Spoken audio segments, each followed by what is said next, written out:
Hello दोस्तों, आप लोगों का इवनिंग टी का टाइम हो गया है और आप लोग फिर से पेपर का लास्ट पार्ट ख़त्म करने वाले हैं।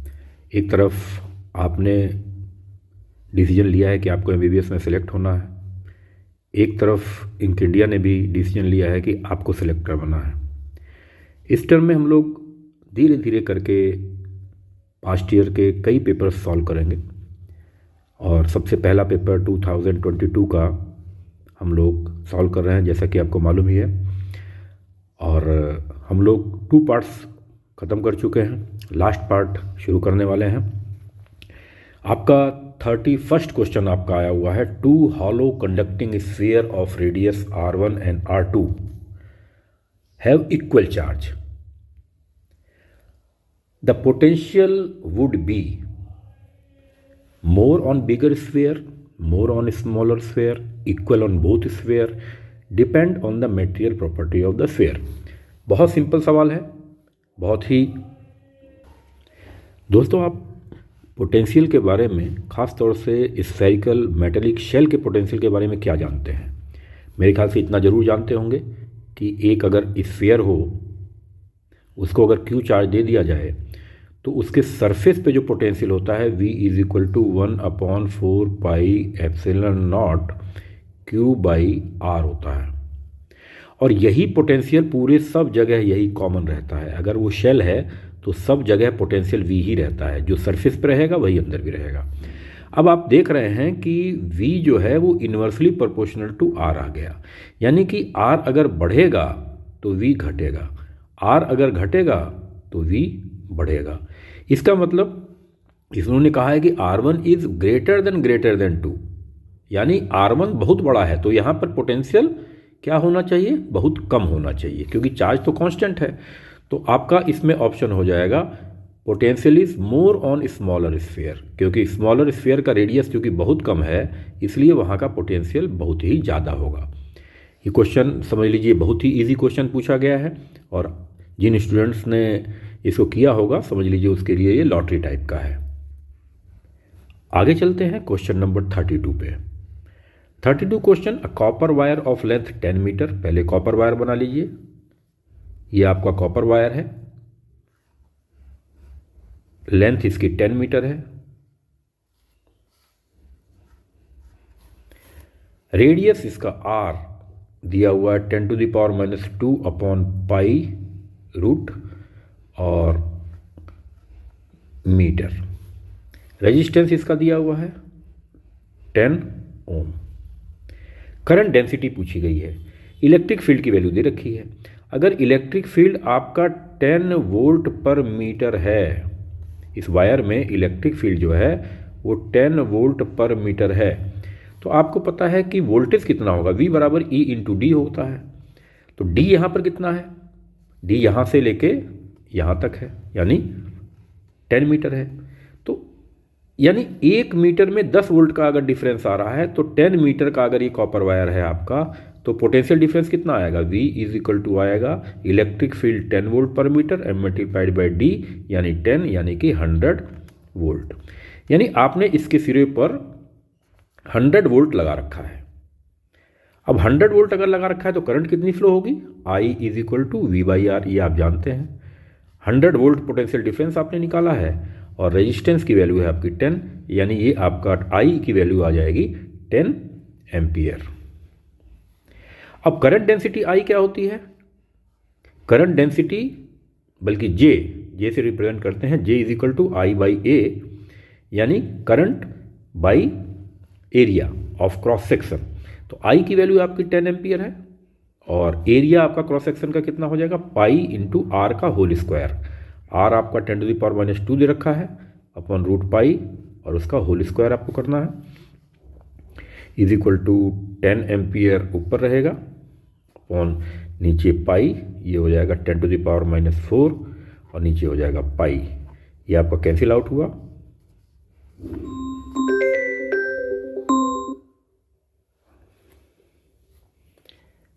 यानी आपका आ गया 10⁵ एम्पियर पर मीटर स्क्वायर। आपका आंसर हो जाएगा सेकंड। सेकेंड नहीं, आपका आंसर हो जाएगा fourth, 10⁵ ampere per metre square. तो फ्रेंड्स हम लोग देखते हैं कि ये क्वेश्चन थोड़ा सा अच्छा था और थोड़ा सा कैलकुलेटिव भी था। आंसर इसका आपका 10⁵ एम्पियर पर मीटर स्क्वायर। आगे बढ़ते हैं इस क्वेश्चन के। Question number 33, the displacement time graph. एक तरफ डिस्प्लेसमेंट लिया हुआ है, एक तरफ टाइम लिया हुआ है। डिस्प्लेसमेंट यानी y, टाइम यानी t, और स्लोप क्या होता है?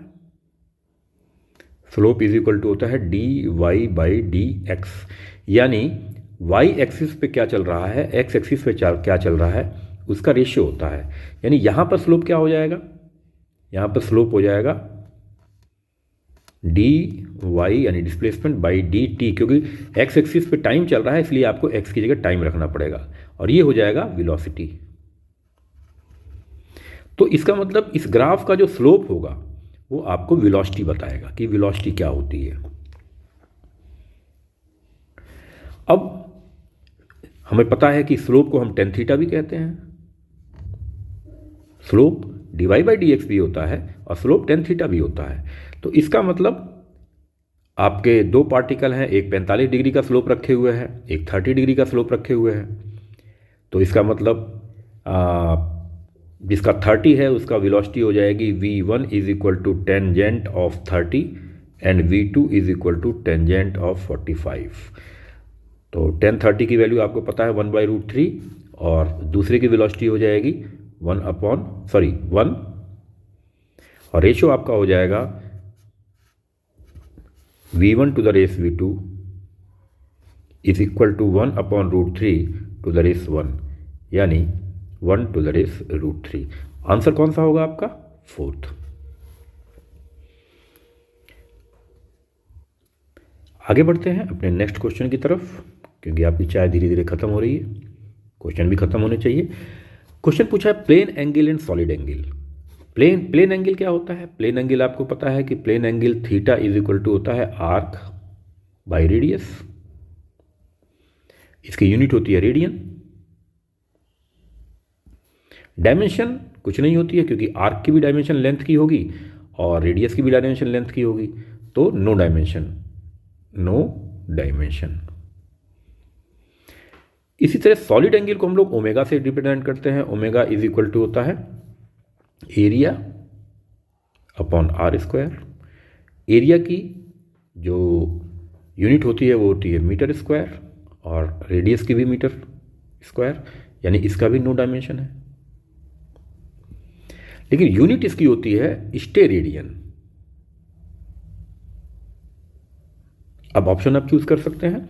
Plane angle and solid angle have unit but no dimension. Unit तो है ही है लेकिन डायमेंशन नहीं है, तो मुझे लगता है कि पहला ही ऑप्शन आपका करेक्ट आ गया।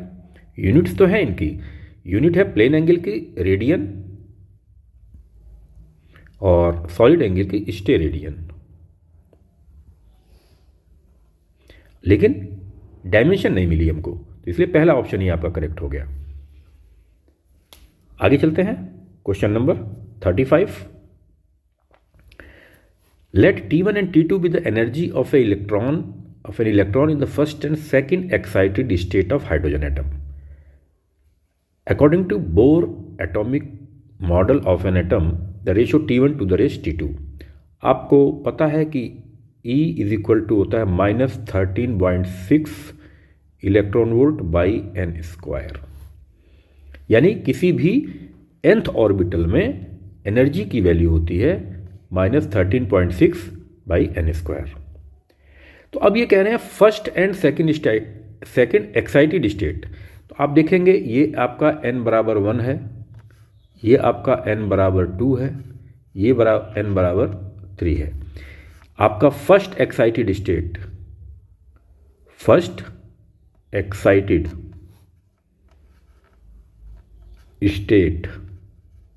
ये होगा और सेकेंड एक्साइटेड स्टेट ये होगा, क्योंकि इलेक्ट्रॉन ये ग्राउंड स्टेट है, ध्यान रखिए ये ग्राउंड है।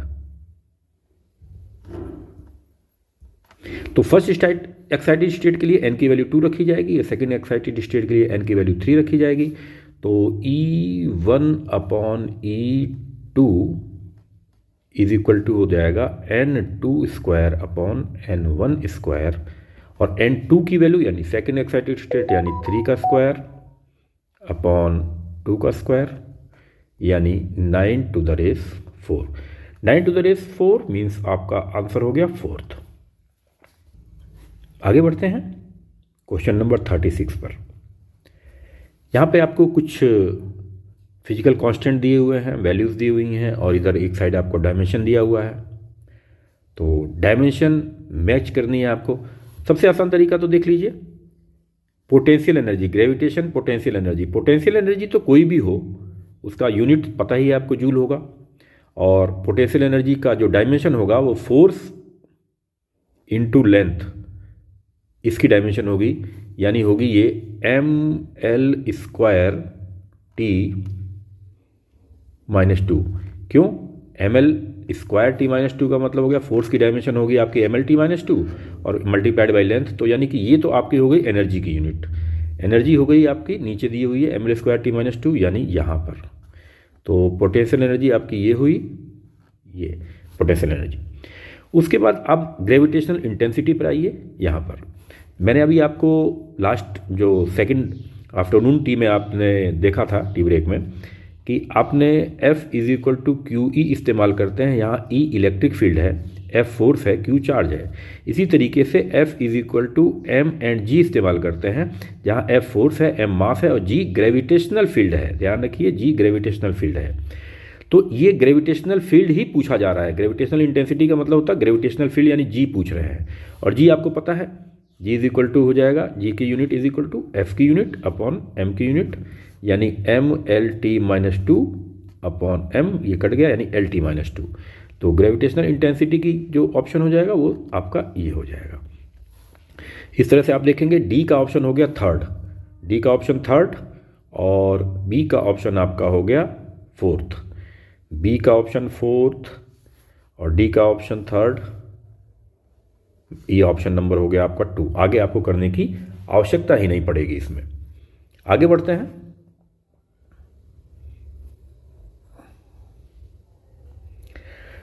To pendulums of length 121 centimetre and 100 centimetre start vibrating in phase. बहुत अच्छा सवाल है। At some instant the two are in their mean position in the same phase. कहने का मतलब हो गया कि एक पेंडुलम ये है, अपने मीन पोजिशन पे चल रहा है, दूसरा पेंडुलम भी है, थोड़ा छोटा बड़ा हो सकता है, उसे मतलब नहीं है, वो भी मीन पोजीशन पर है, और दोनों ही सेम फेज में है, यानी दोनों ही अपना मोशन एक डायरेक्शन में स्टार्ट करने वाले हैं। लेंथ, पहले वाली की लेंथ 121 सेंटीमीटर है और दूसरे वाले की लेंथ 100 सेंटीमीटर है। और आपको पता है कि T = 2π√L/G होता है, और इसका मतलब ये हो गया कि T = √L हो गया, यानी T1⁻T2 = √L1/L2 यानी 121/100 यानी 11/10। इसका मतलब ये हो गया कि आपका टाइम T1 का टाइम पीरियड जो हो गया वो आप मान सकते हैं कि 11 सेकेंड है। T2 का टाइम पीरियड आप मान सकते हैं 10 सेकेंड है। यहाँ पर आपको एक चीज़ समझना होगा कि ये जो सेकेंड है ये आपका शॉर्टर पेंडुलम है, इसका टाइम पीरियड जो है वो 10 सेकेंड है, यानी ये फास्ट चल रहा है, और ये लॉन्गर है और ये स्लो चल रहा है। अब इसका मतलब थोड़ी देर बाद ये यहाँ से जंप करके यहाँ पे जब वाइब्रेट कर रहा होगा तब तक ये इसके आगे पहुँच जाएगा। इसका मतलब कि एक स्लो चल रहा है, एक फास्ट चल रहा है। अब इसने पूछा है क्वेश्चन में कि छोटे पेंडुलम के, शॉर्टर पेंडुलम के कितने वाइब्रेशन के बाद वो फिर से फेज में आ जाएंगे, यानी फिर से इनिशियल स्टेज में वापस से आ जाएंगे इसी स्टेज में। अब आप मान सकते हैं कि शॉर्टर पेंडुलम ने N1 वाइब्रेशन किया होगा और बड़े वाले पेंडुलम ने N2 वाइब्रेशन किया होगा, तब ये वापस दोबारा से इसी ठीक पोजीशन पे आ चुके होंगे जिस पोजीशन से स्टार्ट किए थे। तो इसका मतलब शॉर्टर पेंडुलम ने n1 वाइब्रेशन किया होगा और उसको टाइम कितना लगा होगा, इंटू 10 सेकेंड, क्योंकि एक एक सेकेंड में एक एक वाइब्रेशन में टाइम लगता है उसका t2 यानी 10 सेकेंड। तो n1 वाइब्रेशन किया होगा उसने तो टाइम लगा होगा 10 इंटू n1। बड़े वाले ने कितना किया होगा, बड़े वाले ने मान लीजिए n2 ऑसिलेशन किया है या वाइब्रेशन किया है और टाइम उसमें कितना लगा होगा, इंटू 11 सेकेंड। लेकिन टाइम तो एक ही घड़ी से आप नाप रहे हैं, दोनों बराबर होने चाहिए। अब ये इक्वेशन जब सेटिस्फाई करेगी जब n1 को आप रख दें 11 और n2 को आप रख दें 10, तब ये इक्वेशन सेटिस्फाइड कर जाएगी। इसका मतलब n1 की वैल्यू 11 आपकी आनी चाहिए, यानी 11 वाइब्रेशन के बाद आपके ये फिर दोबारा से सेम फेज में आ जाएंगे, यानी उस समय जो छोटा पेंडुलम है वो 11 वाइब्रेशन कर चुका होगा, बड़ा वाला जो पेंडुलम होगा वो 10 वाइब्रेशन कर चुका होगा और वो वापस से अपनी पुरानी स्थिति में आ जाएंगे। ये क्वेश्चन पहले भी कई बार आ चुका है नीट में, दोबारा रिपीट किए हैं इसको, बहुत अच्छा सवाल है, कॉन्सेप्चुअल सवाल है। तो ऑप्शन इसका आपका हो गया 11। आइए दोस्तों हम लोग क्वेश्चन नंबर 38 पर चलते हैं। 38 क्वेश्चन भी अच्छा है और इसमें स्टूडेंट काफ़ी गलतियाँ करते हैं। आपको क्वेश्चन में दिया गया है the area of a rectangular field in metre square of length 55.3 and breadth 25 metre after rounding off the value of correct significant figure. यानी आपको एक एरिया दे रखा है किसी फील्ड का जिसमें उसने लेंथ दे रखी है 55.3 और उसकी जो चौड़ाई है वो दे रखी है आपको 25 मीटर। और एरिया के बारे में बात किए हैं तो एरिया कितना हो जाएगा, लंबाई गुणा चौड़ाई यानी L इंटू बी, ये हो जाएगा 55.3 मीटर इंटू 25 मीटर। यहाँ ध्यान देने की बात है, यहाँ 55.3 में आपके सिग्निफिकेंट फिगर जो हैं, सिग्निफिकेंट फिगर इसमें 3 है। यहाँ 25 में सिग्निफिकेंट फिगर कितने हैं, इसमें सिग्निफिकेंट फिगर 2 है।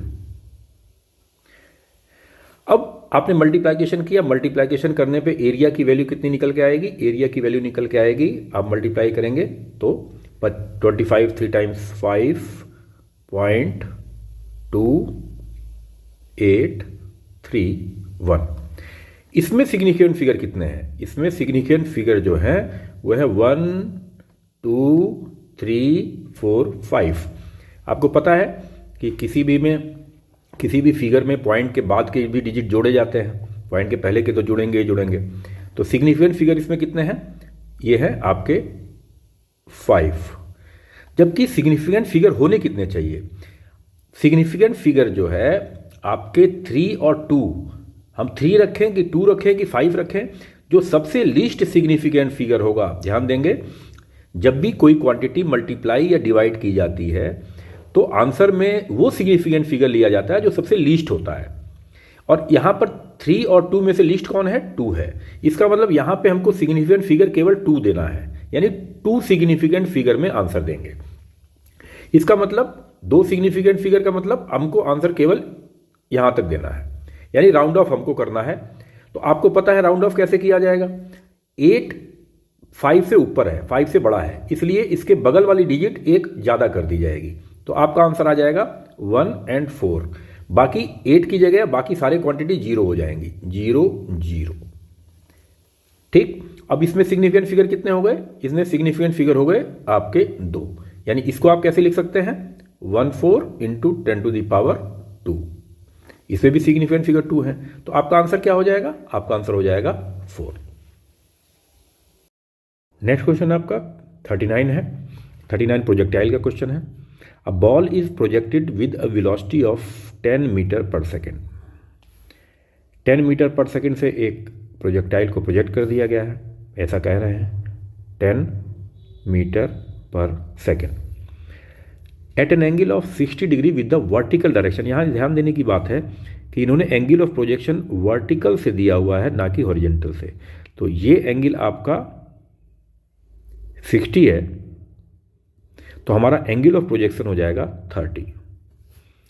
हॉरिजॉन्टल कंपोनेंट यहाँ पर वेलोसिटी का क्या बनेगा 10 cos 30।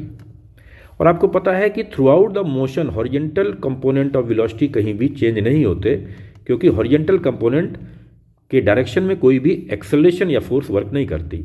इसीलिए टॉप पोजीशन जब हमारी आएगी, यानी टॉप पॉइंट जब आएगा, तो वहाँ पर भी हमारा हॉरिजेंटल कंपोनेंट रहेगा, वो 10 cos 30 ही बना रहेगा, यानी कि 10√3/2 यानी 5√3।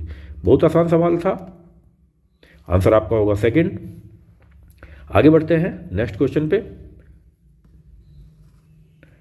नेक्स्ट क्वेश्चन हमारा है क्वेश्चन नंबर 40। क्वेश्चन नंबर 40 आपके गेट का सवाल है। ये आप गेटों को पहचानते हैं, ये आपको पता है नैंड गेट है, ये भी नैंड गेट है, ये नॉट है, ये एंड है। अब ध्यान रखिए, इसमें आपको डिमॉर्गन थ्योरम का यूज़ करना रहता है। डिमॉर्गन थ्योरम से आपको बता देते हैं a+b का डैश बराबर a डैश b डैश। एक तो ये ध्यान रखना है आपको, और a × b का whole dash is equal to a dash plus b dash. ये ध्यान रखना है, ये डिमॉर्गन थ्योरम है और यही आप यूज़ करेंगे इसमें। आपका डायग्राम जिस तरह से बना हुआ है मैं उस तरह से बना रहा हूं।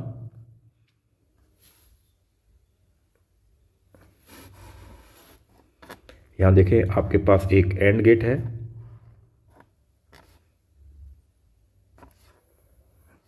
यहां पे आपने सिग्नल दिया है ए, और एक और एंड गेट है,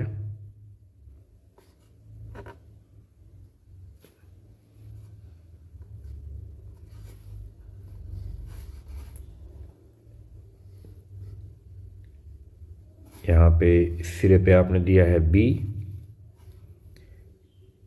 ए से इसको आपने सिग्नलिंग दिया है नॉट गेट के थ्रू, और ये आपने ये दे दिया है। यहाँ पर दोनों को ला के आपने फिर से एक यहाँ पर एंड गेट लगाया है और आउटपुट आपका सी आया है। यहाँ देखें, ए, यहाँ पे ए मिलेगा, यहाँ पर आपको पता है ए बार मिलेगा, और यहाँ पर बी है तो यहाँ पर आपको इस वायर के थ्रू यहाँ पर बी मिलेगा। ए और बी यहाँ मल्टीप्लाई होंगे, ए बी, यहाँ बाहर निकलेंगे, बाहर निकलने के बाद यहाँ पर हो जाएंगे ए बी का बार, क्योंकि आपका नॉट लगा हुआ है। यहाँ पर क्या होगा, यहाँ पर ए बार और बी का आपस में मल्टीप्लिकेशन होगा, क्योंकि एंड गेट है जो आगे जाके नॉट बन चुका है, यानी यहाँ पर आउटपुट जो आएगा ए बार इंटू बी का होल बार आ जाएगा, और इन दोनों का मल्टीप्लिकेशन यहाँ पर होगा, और फाइनल रिजल्ट आपका सी आएगा ए बी का full bar into a full बार। अब डिमॉर्गन का यूज़ करिए जो मैंने ऊपर आपको बताया है। ये आपका इस वाले फार्मूले से ओपन होगा,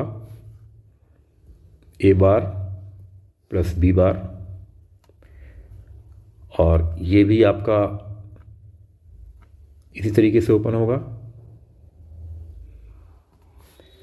अब ध्यान रखिए, यहाँ पे हो गया ए बार प्लस बी बार, यहाँ पर ए पर 2 बार है तो ये सिंपली ए हो जाएगा, क्योंकि 2 बार इन्वर्ट कर देंगे किसी चीज़ को तो वापस से सीधी हो जाएगी वो, ये बी बार हो गया।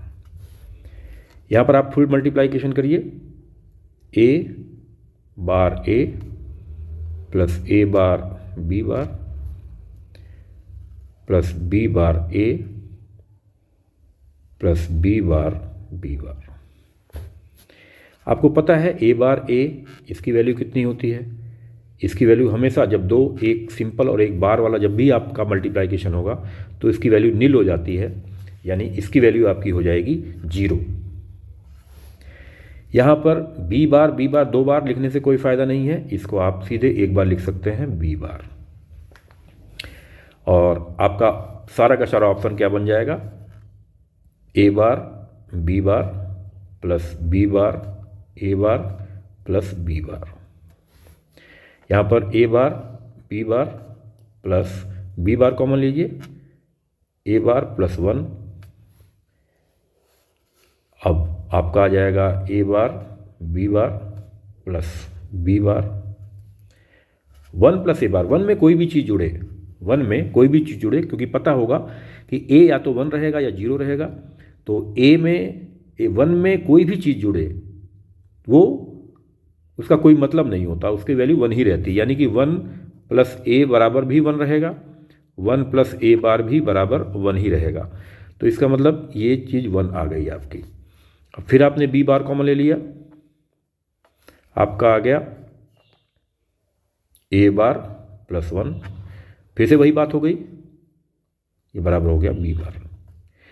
यानी आपका आउटपुट जो आया है, आउटपुट आया है आपका, ये आउटपुट आपका आया है बी बार। इसका मतलब अब आपका ट्रूथ टेबल कैसी बनेगी? अब आप ट्रूथ टेबल आसानी से बना सकते हैं। यहाँ पर ए ले लीजिए, बी ले लीजिए और आउटपुट सी ले लीजिए। सी बी बार के बराबर होगा। आपने ए को 0 दिया है, बी को ए को 0 दिया है, 1 दिया है, 1 दिया है। बी को आपने दिया है 0 1 0 1। आउटपुट आपका बी का इन्वर्स हो जाएगा, यानी 1 0 1 0। तो 1 0 1 0 ऑप्शन नंबर हो गया आपका 3। ध्यान रखें, इसमें जो स्टूडेंट्स डिमॉर्गन्स लॉ जानते रहे होंगे उनके लिए बड़ी आसानी रही होगी। तो ये आप जरूर ध्यान रखें, इसको हमेशा याद रखें, यह है डी मॉर्गन्स लॉ।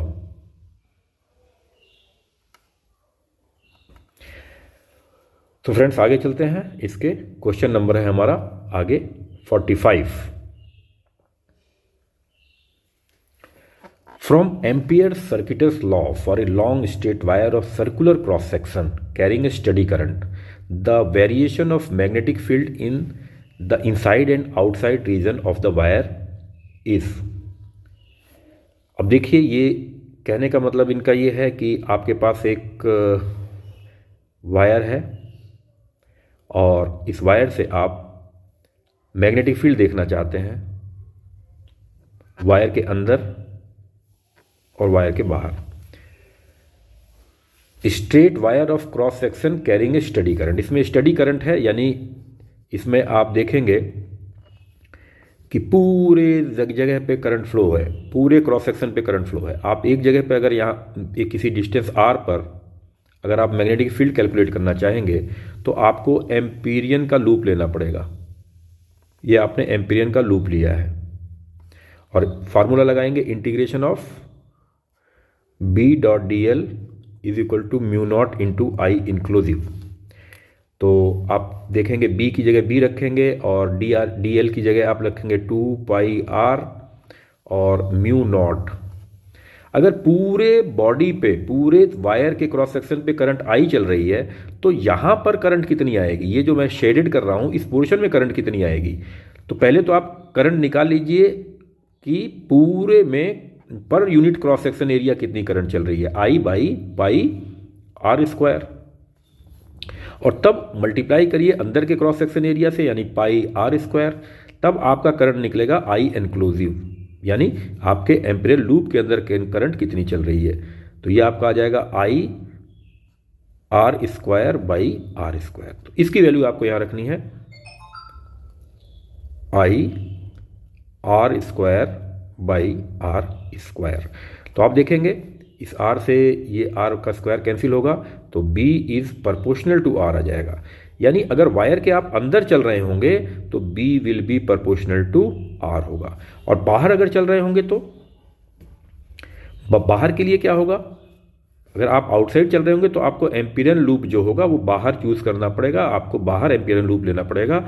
और इसके लिए integration of b dot D L is equal to mu naught into I constant रहेगा और b इज इक्वल टू हो जाएगा mu naught I by 2 pi r, यानी b is inversely proportional to 1 by r होगा। तो इस तरीके से आप देखेंगे कि आपका इसमें ऑप्शन कौन सा सेट बैठ रहा है, आपका आंसर इसमें थर्ड सेट बैठ रहा है। Linearly increasing function of distance r up to the boundary of the wire and then decreasing 1 with 1/r dependence for the outside region. ये क्वेश्चन आपका IIT में भी आ चुका है, CPMT पहले हुआ करता था उसमें भी आ चुका है, और नीट भी इसको दे चुका है पहले भी, और इंजीनियरिंग के जो MNR हुआ करता था उसमें भी ये क्वेश्चन आ चुका है, AIEEE में आ चुका है, सब जगह आ चुका है क्वेश्चन। अच्छा क्वेश्चन है, पॉपुलर क्वेश्चन है। आगे बढ़ते हैं, आपका आगे क्वेश्चन नंबर है 42 क्वेश्चन को देखते हैं। क्वेश्चन में आपका दिया है a series LCR circuit with inductance 10 Henry, यानी L की वैल्यू आपको दिया हुआ है 10 हेनरी, रेजिस्टेंस R की वैल्यू आपको दिया हुआ है 50 हेनरी, एंड कैपेसिटेंस C आपको दिया हुआ है 10 माइक्रोफेराड।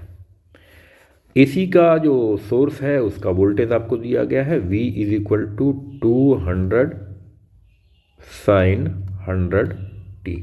आपको पता है कि हम लोग AC को कैसे रिप्रेजेंट करते हैं, V = V0 sin omega into t, यानी ओमेगा आपका 100 है। तो ओमेगा अगर आपका 100 हुआ तो इसका मतलब 2 पाई n बराबर 100 हुआ, और n बराबर हो गया 100/2 पाई यानी 50/पाई। इसका मतलब आपके AC की जो फ्रीक्वेंसी चल रही है वो 50/पाई चल रही है।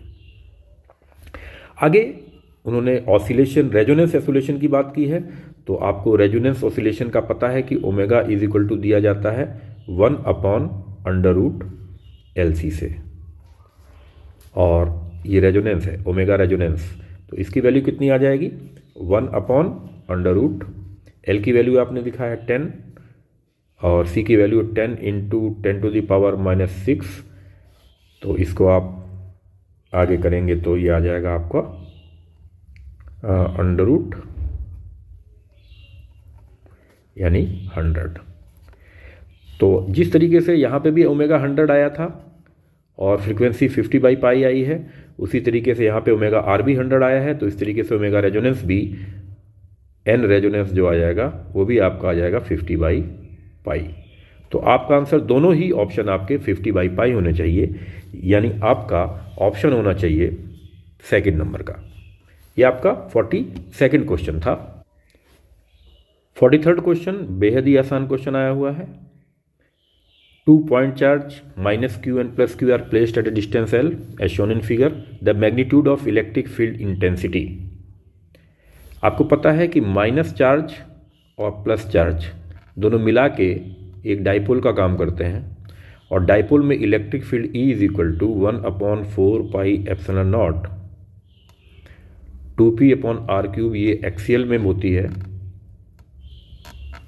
और 1/4πε0 2p/r3 ये इक्वेटोरियल में होती है। तो ये कह रहे हैं placed at A distance L the magnitude of electric field at A distance R greater than, यानी बहुत दूरी पर अगर बात कर रहे हैं तो चाहे कंडीशन आपकी एक्सियल हो चाहे इक्वेटोरियल हो, R is inversely, electric field is inversely proportional to 1/r3। तो आंसर आपका सेकंड हो गया। ये आसान सवाल था, केवल फार्मूला याद करना था आपको। आगे हम लोग आ गए हैं 44th क्वेश्चन पे। दो स्टेटमेंट दिए गए हैं, एक असर्शन है और एक रीजन है। असर्शन रीजनिंग टाइप का सवाल है। असर्शन में दिया है the stretching of A spring is determine the share modulus of the material of the spring. आपको पता है कि अगर आप किसी रबर को टेंजेंशियल फोर्स लगाएं तो ये अपनी शेप को चेंज कर लेगा इस तरीके से, ऐसे हो जाएगा। अगर आप टेंजेंशियल फोर्स लगाते हैं तो अपनी शेप को चेंज कर लेगा।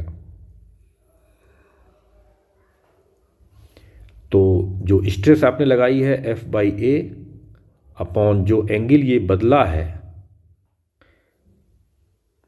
थीटा, इसी को आप कहते हैं modulus of rigidity, shear stress upon shear strain. यानी कोई चीज़ कितनी सॉफ्ट है वो डिपेंड करती है कि उसका J कितना है, यानी कि शेयर स्ट्रेंथ कितनी है या शेयर मॉडुलस कितना है। अब आपको पता है रबड़ तो बड़े आसानी से शेयर हो जाएगा, तो उसका शेयर मॉडुलस भी बहुत ज़्यादा होना चाहिए, बहुत कम होना चाहिए। और कोई स्प्रिंग है वो कितना ओपन होती है, एक स्प्रिंग है जो कि केवल खींचते हैं तो इतना ओपन हो रही है, एक स्प्रिंग बहुत ज़्यादा ओपन हो गई, इसका मतलब इसका शेयर जो मॉडुलस है यानी जे है ये बहुत ज़्यादा है, और जो बहुत आसानी से खुल जा रही है उसका मॉडुलस कम है। तो पहला ऑप्शन दिया है the stretching of A spring is determined by the share modulus of the material of the spring. ये तो बात सही है कि कितना हार्ड है, कितना वो टेंजेंशियल फोर्स लगाने से कितना ही वो शेयर होता है, कितना एंगल बदलता है, उस पर डिपेंड करती है। बात तो बिल्कुल सही है। दूसरा है coil spring of copper has more tensile strength. तो आपको पता है कि स्टील जो होती है, स्टील का टेंसाइल स्ट्रेंथ का मतलब आप स्टील का अगर तार तोड़ेंगे खींचकर तो उसमें आपको ज़्यादा ताकत लगानी पड़ेगी, और कॉपर का तार तोड़ने में आपको आसानी बहुत ज़्यादा होगी। यहाँ स्टील का तार अगर होगा तो उसमें ज़्यादा फोर्स लगाएंगे, ज़्यादा स्ट्रेस देंगे, तब जाके टूटेगा। और कॉपर तो कि सॉफ्ट होता है, उसका टेंसाइल स्ट्रेंथ ज़्यादा नहीं होता, तो इसलिए कम फोर्स से ही आप कॉपर वायर को तोड़ सकते हैं। लेकिन इन्होंने उल्टा कहा है, इन्होंने कहा है copper has more tensile strength, यानी गलत कह रहे हैं। इसका मतलब एसर्शन तो सही है लेकिन रीज़न इसका गलत है, यानी आपका हो गया थर्ड ऑप्शन। आगे बढ़ते हैं।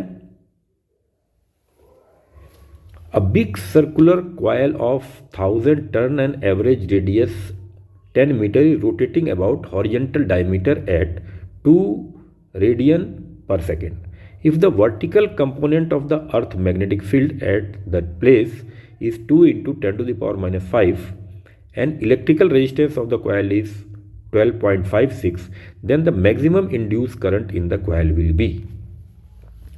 यह आपका डायरेक्ट एनसीईआरटी का क्वेश्चन है जो कि आ गया है।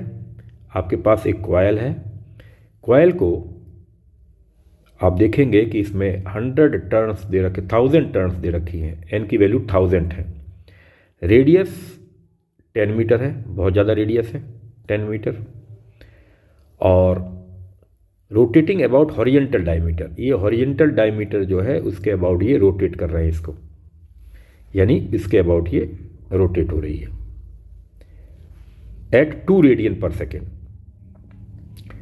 तो इसका मतलब इसके पास ओमेगा है और ये घूमती जा रही है, इस तरह से चल रही है जिस तरह आपके घर का पंखा चलता रहता है। वर्टिकल कंपोनेंट यहाँ पर कितना दे रखे हैं, vertical component 2 into 10 to the power minus 5 Tesla है, यानी बी की वैल्यू आपके दे रखी है 2 into 10 to the power minus 5 Tesla. सबसे पहले आपको क्या करना पड़ेगा, आपके पास दो फार्मूले हैं, Faraday law, E is equal to minus D phi by D T. Phi क्या निकालेंगे, फाई आप निकालेंगे नंबर ऑफ टर्न्स कितना लग रहा है और एरिया कितना है और बी कितना है, और डॉट बीच में डॉट प्रोडक्ट भी रहेगा। एन आपको दिया हुआ है 1000, एरिया आपको दिया हुआ है 10 मीटर, तो आप निकालेंगे पाई इंटू आर स्क्वायर यानी 10 का स्क्वायर। बी की वैल्यू यानी magnetic field 2 into 10 to the power minus 5 and A dot B is equal to A B cos theta यानी कॉस थीटा। ये आपकी वैल्यू आ गई है फाई की। इसको आगे कैलकुलेट करते हैं। फाई इज इक्वल टू यहाँ पर आपका 2, 5, 3 यानी ये तीनों आपस में कट जाएंगे, आपके पास आ जाएगा 2 पाई कॉस थीटा। अब आपको ई निकालना है, तो आप डिफ्रेंशिएट करेंगे बराबर minus D phi by D T is equal to 2 pi ऐसे ही रहेगा, और कॉस थीटा को डिफ्रेंशिएट करेंगे तो कॉस थीटा का हो जाएगा minus sine theta and D theta upon D T, और बराबर होगा 2 पाई साइन थीटा, और D theta upon D T तो ओमेगा होता है, आपको अच्छी तरह से पता है, और ओमेगा की वैल्यू हो गई आपकी, इन्होंने देखा 2 रेडियन, इसको 2 रख दिया गया।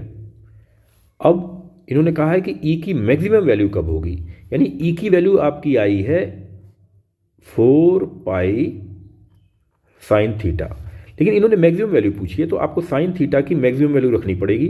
साइन थीटा की मैक्सिमम वैल्यू होती है 1, तो इसलिए ई की मैक्सिमम वैल्यू आ जाएगी आपकी 4 पाई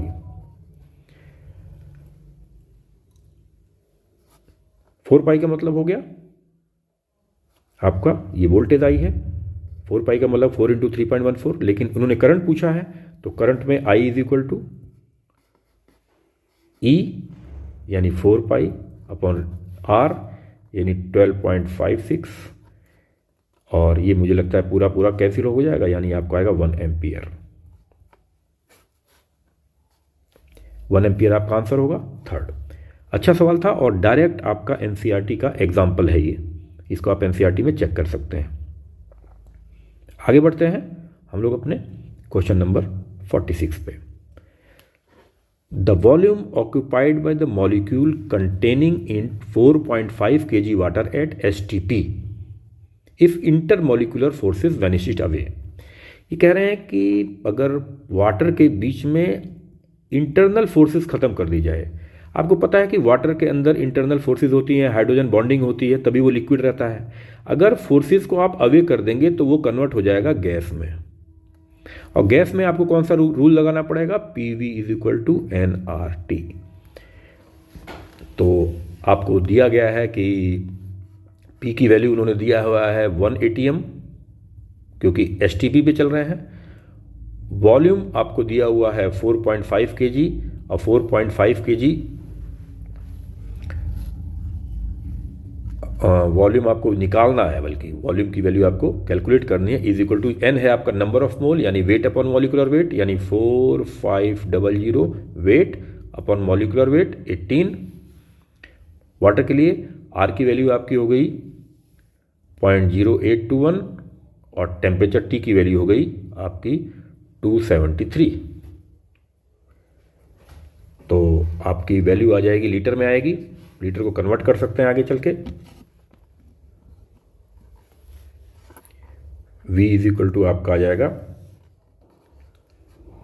4500 इंटू 0.821 इंटू 273 डिवाइड बाई 18, यानी आ जाएगा आपका 5.66 इंटू 10⁻³ लीटर। ये बराबर आपका आ जाएगा यानी 5.66 मीटर क्यूब। तो ऑप्शन आपका हो जाएगा ऑप्शन नंबर सेकंड, नहीं ऑप्शन नंबर सेकंड नहीं, ऑप्शन नंबर फोर्थ, केवल 5.66 आया है। चलिए आगे बढ़ते हैं क्वेश्चन नंबर 47 पर।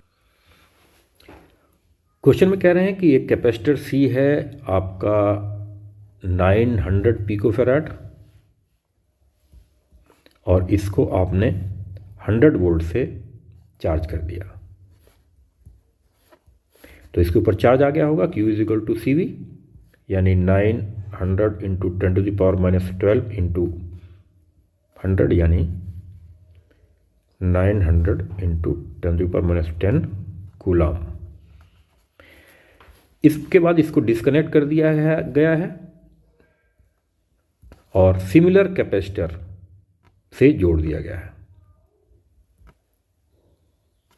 जब सिमिलर कैपेसिटर से जोड़ेंगे तो जितना चार्ज पहले इस पर आया था दोनों पर आधा आधा हो जाएगा, दोनों पर फैल जाएगा, यानी आधा चार्ज यानी कि 450 इंटू 10⁻10 चार्ज इस पे चार्ज आ जाएगा, और 450 इंटू 10⁻10 यानी जितना चार्ज था उसका 50% इस पर चार्ज आ जाएगा।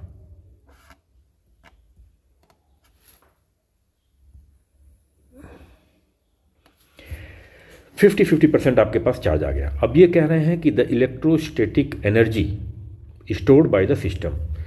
तो आप देखें जब चार्ज इस पर जो है Q है तो इसकी एनर्जी होती है Q²/2C। तो एक की एनर्जी हो गई Q²/2C, दूसरे की भी एनर्जी, ये पहले की एनर्जी हो गई, दूसरे की एनर्जी भी Q²/2C, लेकिन Q की वैल्यू यहाँ पर ये रखी जाएगी।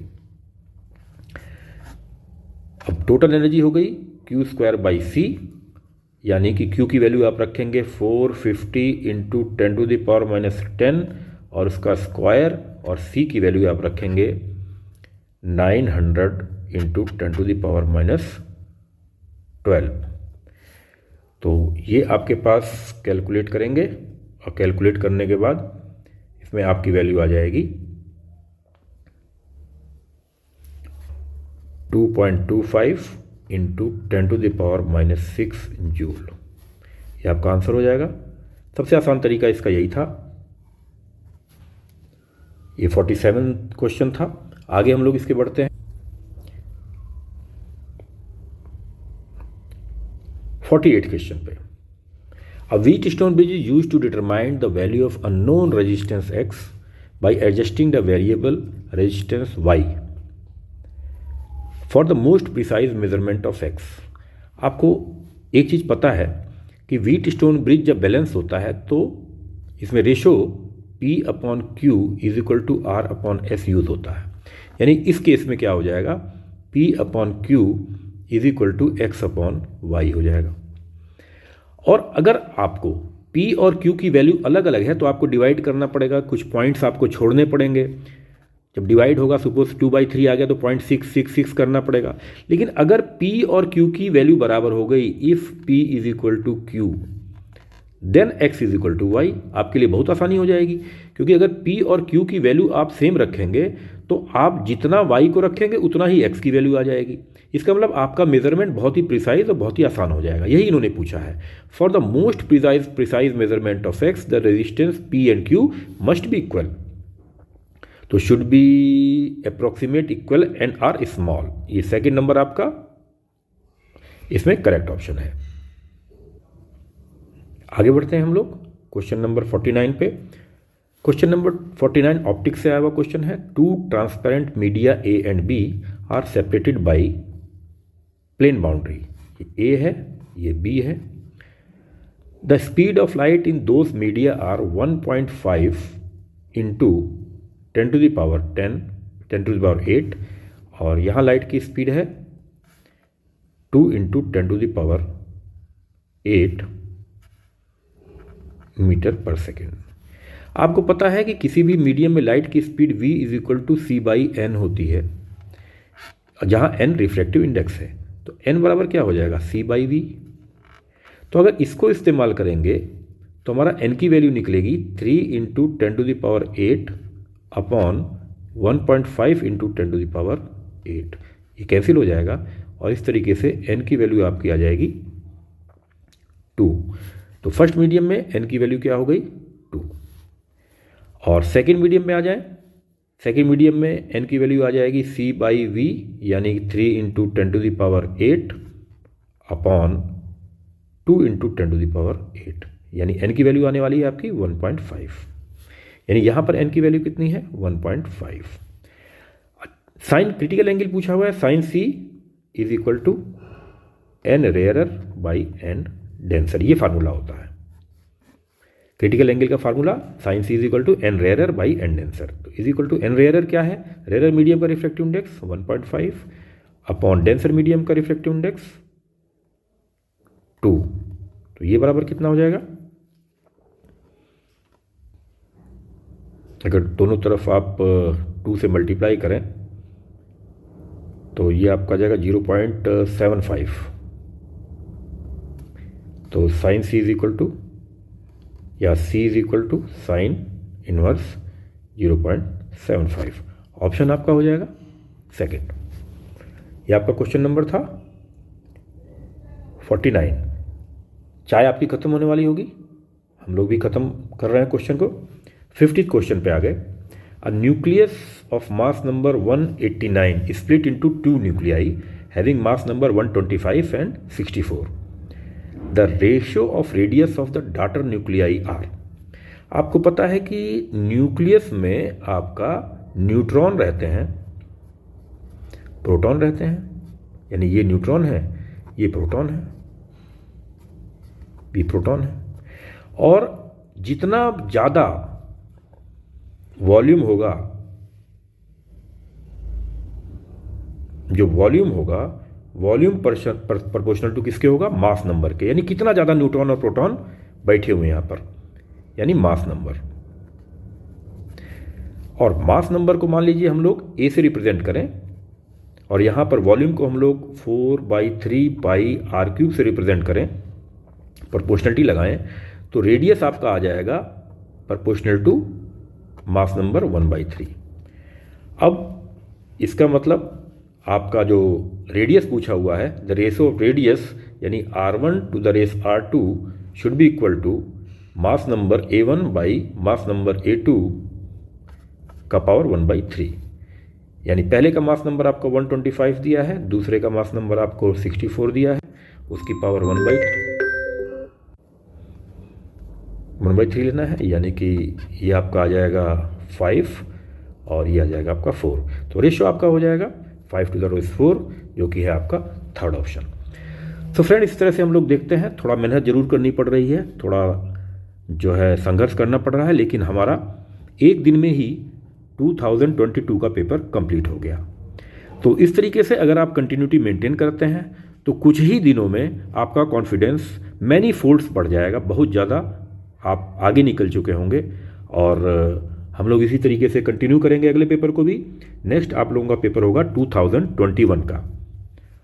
ओके, बढ़िया से पढ़ते रहिए, best of luck, enjoy your self, thank you.